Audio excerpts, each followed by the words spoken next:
Vamos con En Contexto, esta sección en la que contextualizamos una de las noticias que marcan la agenda, y para ello ya me acompaña en este lunes mi compañera Marta Moya. Marta, qué gusto volver a verla. Igualmente, Valentina, ha pasado tiempo, pero aquí estamos. Bastante tiempo, y hoy vamos a hablar de Hong Kong. Están los titulares de este lunes después de la sentencia de 20 años de prisión al magnate de los medios Jimmy Lai por estos cargos de conspiración para coludir con fuerzas extranjeras y por publicar material sedicioso contra Beijing. Pero para ponernos precisamente en contexto, ¿quién es Jimmy Lai y por qué es importante su caso? Bien, Valentina, pues Jimmy Lai es un empresario de medios de comunicación y empresario que emigró a Hong Kong a los 12 años. Ahora tiene 78. Se hizo muy popular en la década de los 80 cuando creó su propia marca de ropa y en los 90 cuando fundó el periódico Apple Daily, que pronto se convirtió en el diario de mayor circulación de Hong Kong, especialmente con fuertes críticas al gobierno chino. Jimmy Lai, a raíz de la masacre de Tiananmen en China, se transformó en un activista pro-democracia.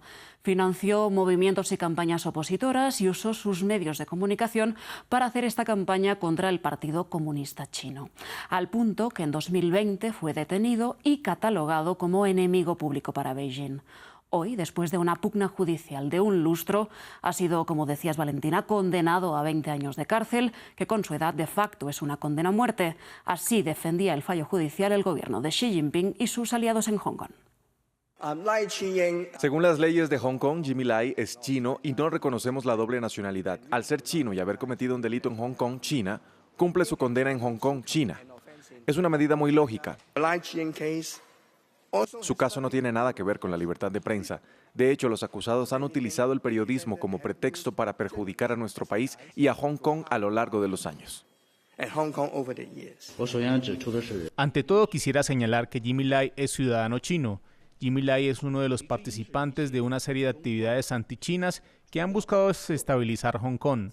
Sus acciones han desafiado seriamente los principios fundamentales de un país, dos sistemas, han puesto en grave peligro la seguridad nacional y han perjudicado gravemente la prosperidad, la estabilidad y el bienestar de Hong Kong, por lo que merece ser severamente castigado conforme a la ley.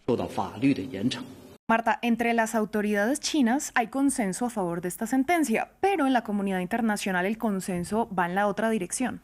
Efectivamente, hay que decir que junto a Jimmy Lai han sido condenados otros 6 exaltos perfiles del periódico Apple Daily, apenas que van desde 6 a 10 años de prisión. Una sentencia que han rechazado desde Estados Unidos, Australia, Reino Unido, la Unión Europea o Japón, así como otras organizaciones de derechos humanos, por considerar que el fallo es una prueba más de cómo el gobierno de Xi Jinping utiliza todos sus poderes para silenciar a la oposición. Escuchemos. Nos preocupa seriamente el impacto que este caso tendrá en las libertades que han constituido la base del desarrollo democrático y estable de Hong Kong, incluida la libertad de expresión y la libertad de asociación y reunión. Claramente se trata de una sentencia cruel e injusta que llega al final de un juicio cruel e injusto. El único delito de Jimmy Lai es defender los derechos básicos y universales, incluido el derecho a la libertad de expresión. Basic and universal rights, including the right to freedom of expression.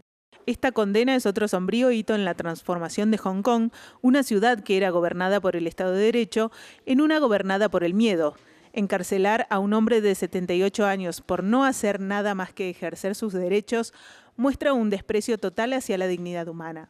Marta, hablemos del caso en sí. Esta es una causa legal, la de Jimmy Lai, que está enmarcada en esa polémica ley de seguridad nacional aprobada desde Beijing para el territorio hongkonés a raíz de unas masivas protestas prodemocráticas. En efecto, Valentina, una ley de seguridad nacional que se remonta al año 2020, año en que fue detenido por primera vez Jimmy Lai y que fue aprobada esa ley de seguridad nacional sin pasar por el Parlamento hongkonés.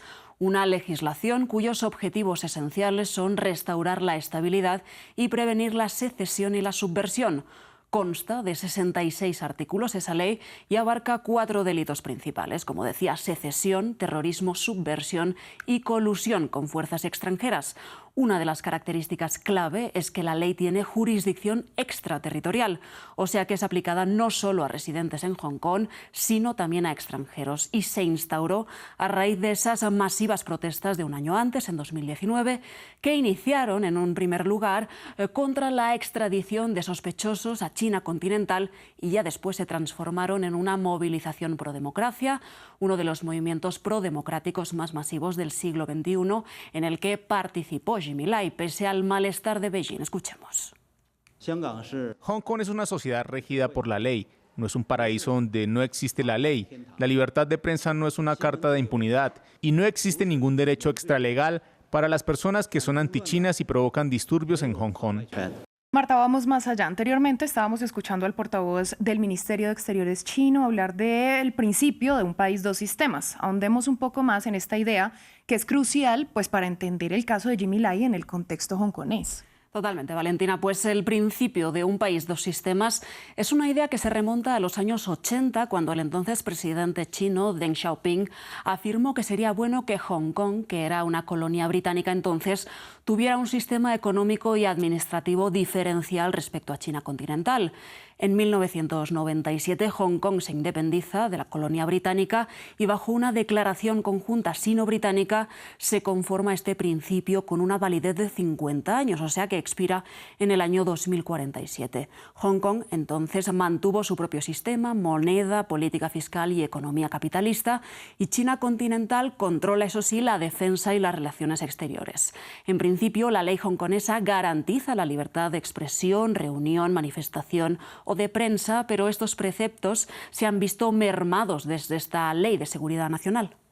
Y bueno, por otra parte está la erosión de las libertades fundamentales en este territorio semiautónomo chino, que pone de relieve una libertad de prensa cada vez más erosionada o más posicionada, por el contrario, en el mundo, según los indicadores internacionales. En efecto, Valentina, a raíz de esta Ley de Seguridad Nacional de 2020, los indicadores muestran que la libertad de prensa en Hong Kong ha caído en picado.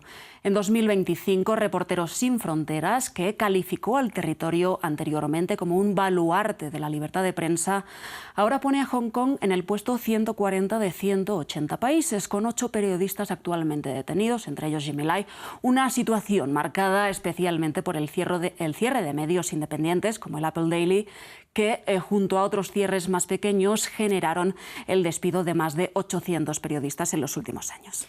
Y por último, Marta, ¿qué podemos entonces esperar que ocurra con Jimmy Lai? ¿Hay margen para que eventualmente se revierta esta condena? Bien, Valentina, pues el campo de la especulación es un poco peligroso. Ahora mismo Jimmy Lai tiene una condena en firme, aunque algunos expertos señalan que la única salida para él sería ser exiliado en otro país por razones médicas, ya que Lai tiene, además de 78 años, enfermedades como diabetes e hipertensión. También países occidentales están presionando por su liberación, incluso Donald Trump. Me siento muy mal. Hablé con el presidente Xi al respecto y le pedí que considerara su liberación. No se encuentra bien. Es un hombre mayor y no se encuentra bien. Así que le hice esta petición. Veremos qué pasa.